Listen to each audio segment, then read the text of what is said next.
It's rough. He's not in great health anyway, but now it looks like he's coming through it. Those little T cells he told us about seem to be doing their job very well enough. If all goes well, he'll be out of the hospital tomorrow. Then,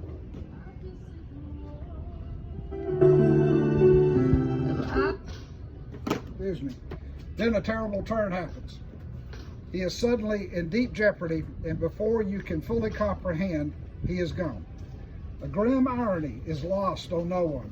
A man who so successfully advanced human knowledge to defeat disease outbreaks has succumbed to the latest one, COVID-19. I didn't grow up with Tom. Our friendship came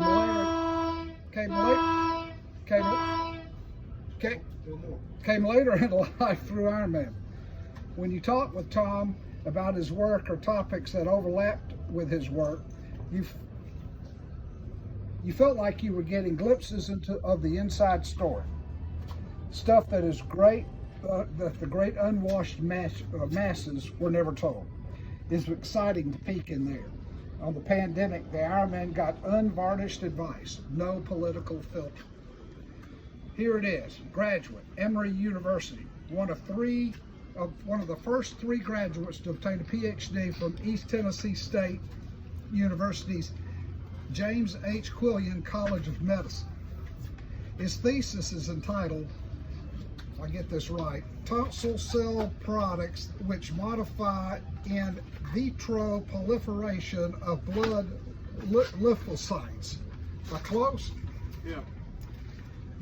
In the final discussion section of the thesis, he states that these experiments have raised several questions which, if answered, would add to our understanding of how the immune system functions. All the way back then, it was always the goal. East Tennessee State would award him with the 2005 Alumni Award for Honor. Making that announcement, ETSU states, his family says his interest in medicine began when he underwent an open heart surgery as a young boy. At first, he thought of becoming a doctor to help save people's lives, but he entered the research field so his work could possibly touch the lives of hundreds of thousands of individuals with health problems. Maybe you knew about that childhood event. He never mentioned it to me, and so I never did. Tom never really talked about himself, but you could get him to talk about his work, and he would explain it in a way that made you think you kind of understood it a little bit, even though it was unlike any science you had ever heard of and bordered on magic. Some professional details: postdoctorate work, University of Pennsylvania. Section chief at the National Center of Infectious Diseases. Senior research scientist, University of Georgia. I am sure there are many other titles and many other awards. He has authored or co-authored over 100 peer-reviewed publications and book chapters.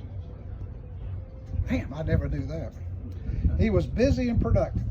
When Tom first showed up at Iron Man after his cancer diagnosis, thin and gaunt, I thought, oh my, it is nearly over. But it wasn't. He came and came again. He looked better.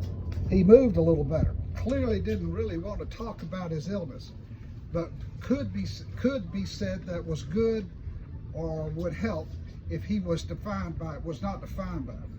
So he settled into a new normal. I think we would walk around with a drink in his hand, but never actually drank it. Or am I just making this up? I don't know. And he kept working because he could still contribute. A life well lived. He left the world a better place than he found it. I am sure I speak for all our men. I'm proud and grateful to have known Tom Hodge. If that's all that I have to say, but if it's too somber, let me add the following. Fuck COVID. Screw China. Raise a glass to our greatest Iron Man scientist, Tom Hodge. Stay healthy. I hope to see you at the Thomas W. Hodge III Iron Man Memorial Stadium. Andrew Hoke, Poet Laureate, Iron Man. Bravo. I've got this on email.